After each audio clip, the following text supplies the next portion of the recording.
The terrorist. Carrie glanced over at the young man nervously. His eyes were light, but everything else about him was dark. Smooth brown skin, coarse black hairs along his arms, spidery lashes, and black flint-colored brows. He was walking beside her in the narrow jetway. He did not appear to be on a cell phone, yet he was gesturing with his hands, muttering under his breath words that she couldn't make out. He stuck his palms out emphatically, and then he seemed to sense her watching him, and he looked over. Her eyes met his strange, light, hazel eyes as he regarded her with what she felt was uneasy suspicion. Then he looked away and kept walking down the seemingly endless jetway towards the invisible 747 aircraft. He flipped through his passport as though marveling at some novelty. Carrie felt a chill go down her spine. She put pieces together quickly. He was a terrorist who'd nearly gotten held up by security. Now he was checking his passport again, looking at the perfect forgery, thinking perhaps of just how lucky he was for having gotten through. When she veered towards the business class entry, he followed. Carrie's heart thumped in her chest. He looked so young, too young to be in business class. He was too underdressed in his striped hoodie and wrinkled trousers. But if he were a terrorist, it would be quite a clever plan. No one expects a terrorist in business class. Carrie listened to the dull thud of his sneakers on carpet behind her. Ahead loomed the smiling flight attendants. She thought about telling them, asking them to check the boy. She could lie, say she'd seen a knife on him. Her conservative nature won in the end, in fear of being looked at strangely, in fear of being wrong. But still, she would watch him. She would keep a very close eye on him. As it turned out, the dark boy with the light eyes was seated just across the aisle from her on the upper deck.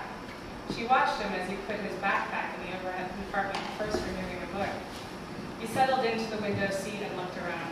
Carrie glanced away quickly. When she dared to look back, he was reading. She pretended to scratch her neck so she could crane it forward to see the title. It was The Kite Runner. She hadn't read it, but she'd heard of it. Wasn't it about the Middle East? Her fears returned, multiplied.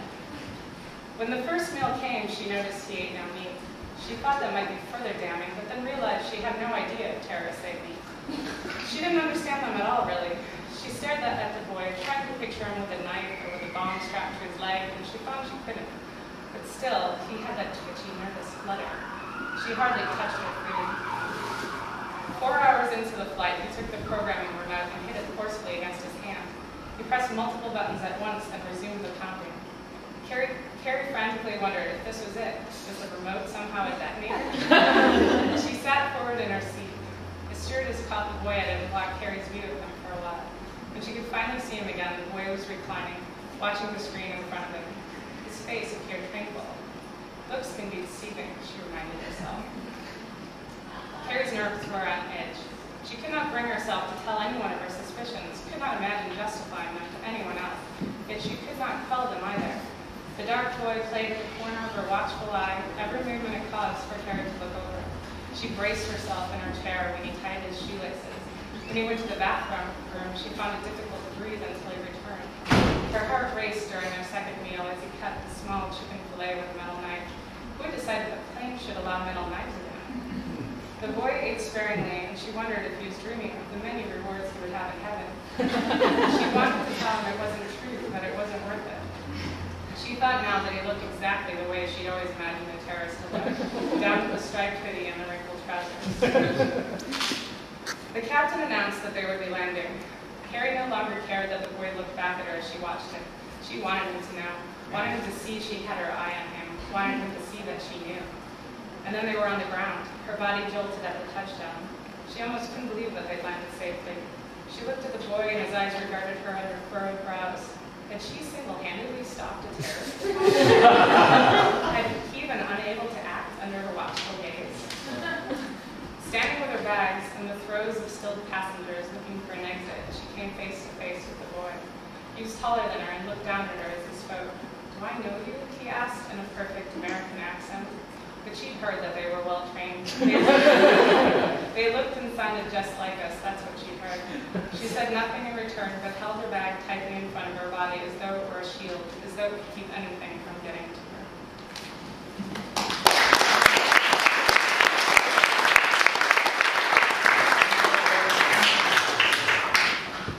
Followed. I think in another time you were an elf or woodsman, perhaps perhaps the one who saved Snow White's life. How lucky I am to have you as my guide through these enchanted winter woods. Look, you say, pointing to the trodden ground, there are footprints. Broken snow filled with upset mud and emergent haphazard stalks. And there, drawing your arm up along the trail, droppings. You still quickly, and I mimic reverently, your blue eyes and horse bristle mustache working like a compass needle. Hear that, you ask? A crack in the distance. Another crack, then a smack. It's a bull cleaning the velvet from its antlers. I tried to picture that giant muscular stag standing up to its knees in snow, calcified blossom upon his head, lowering and raising the raft to whack against tree trunk, splintering gray bark, snow dislodging from branches above, falling unnoticed upon the deer.